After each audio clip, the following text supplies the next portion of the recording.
164 సీట్లతో అధికారంలోకి వచ్చాము అనే మాటే గాని, కూటమి పార్టీలు ఏ కోశాన కూడా సంతోషంగా లేరెందుకు? ఎక్కడో దగ్గర సంపాదన వచ్చేవాళ్ళు ఏదో రూపంలో అధికారాన్ని అడ్డు పెట్టుకొని, ఆ సెక్షన్ తప్పితే మిగిలిన వాళ్ళందరూ కూడా అసంతృప్తిగానే కనిపిస్తున్నారు. ఏ స్థాయిలో అంటే, అధికార కూటమి నుండి ఇంత ముందే అంటే ఎన్నికలకు ఇంకా సమయం ఉండంగానే వైఎస్ఆర్ కాంగ్రెస్ పార్టీలోకి చేరికలు. ఇప్పుడు వైఎస్ఆర్ కాంగ్రెస్ పార్టీ నుంచి అధికార కూటమిలోకి చేరికలు కనిపించడం లేదు. ఫస్ట్‌లో కొందరు వెళ్ళినా అవంతా కూడా వాళ్ళకేదో ఆర్థిక ప్రయోజనాలు లేకుంటే మరికొన్నిటికి భయపడిపోయినోళ్ళు వాళ్ళ కథ తప్పితే, కింద క్షేత్రస్థాయిలో బలమైన క్యాడర్ అనబడే వాళ్ళు ఎవరు గనక కూటమి పార్టీల వైపు వెళ్ళలేదు. కూటమి పార్టీలకు సంబంధించిన వాళ్ళు వైసీపీ వైపు వస్తూ ఉన్నారు. చాలా చోట్ల గ్రామ స్థాయి, మండల స్థాయి, నియోజకవర్గ స్థాయి నేతలు కూడా వస్తూ ఉన్నారు. కొందరు ఇప్పుడు ప్రజాప్రతినిధులుగా ఉన్నవాళ్ళు కూడా వైఎస్ఆర్ కాంగ్రెస్ పార్టీలో వచ్చే ఎన్నికల వరకు చేరతాము అని ఒక కచ్చిపేసి పెట్టుకుంటున్నారు అని చెప్పి కూడా వార్తలు వస్తూ ఉన్నాయి.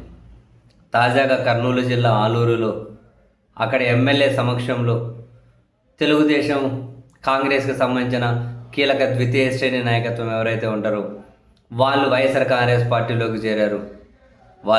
వాళ్ళు చెబుతూ ఉన్నది ఒకటే, 18 నెలలైంది, ఏదో చేస్తారు అన్న ఆ పొరలు తొలగిపోయాయి. స్థానిక సమస్యలను పరిష్కరించడంలో ప్రభుత్వం ఘోరంగా విఫలమైంది. రోడ్ల విషయంలో కానీ, తాగునీటి విషయంలో కానీ ఎక్కడే కూడా వీళ్ళు ప్రజలను సాటిస్ఫై చేసే విధంగా పాలనే లేదు. అధికార పార్టీలో ఉండి ప్రజలకు కనీసం కూడా మేలు చేయలేని పరిస్థితుల్లో ఉండాల్సిన అవసరమే ఉంది అని చెప్పి వైఎస్ఆర్ కాంగ్రెస్ పార్టీలో చేరుతూ ఉన్నాము.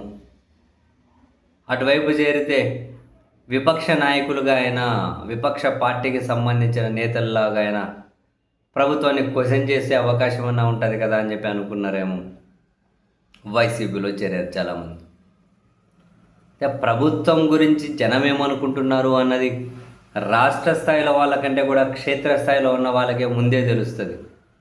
బహుశా ప్రభుత్వం మీద వ్యతిరేకతను ఏవైనా కూడా కింద క్షేత్రస్థాయిలో క్యాడర్ ఏమైనా స్మెల్ చేస్తూ ఉందేమో. చాలా చోట్ల అధికార పార్టీల వైపు నుంచి వైసీపీలో చేరుతూ ఉండడాన్ని మనం గమనించవచ్చు.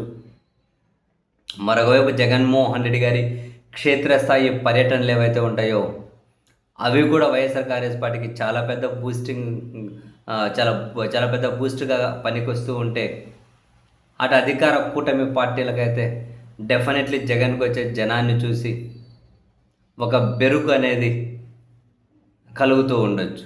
ఈ స్థాయిలో జనం ఎందుకు అధికార కూటమి పార్టీకి సంబంధించిన వాళ్ళ నాయకులు, లేకపోతే వాళ్ళ పత్రికలు, వాళ్ళ టీవీ ఛానళ్ళ అవి చూస్తే తెలిసిపోతుంది ఎంత బెరుకు అనిపిస్తుంది. అధికారంలో ఉన్న వాళ్ళ వైపు ఏవైనా చేరికలు ఉండాలి.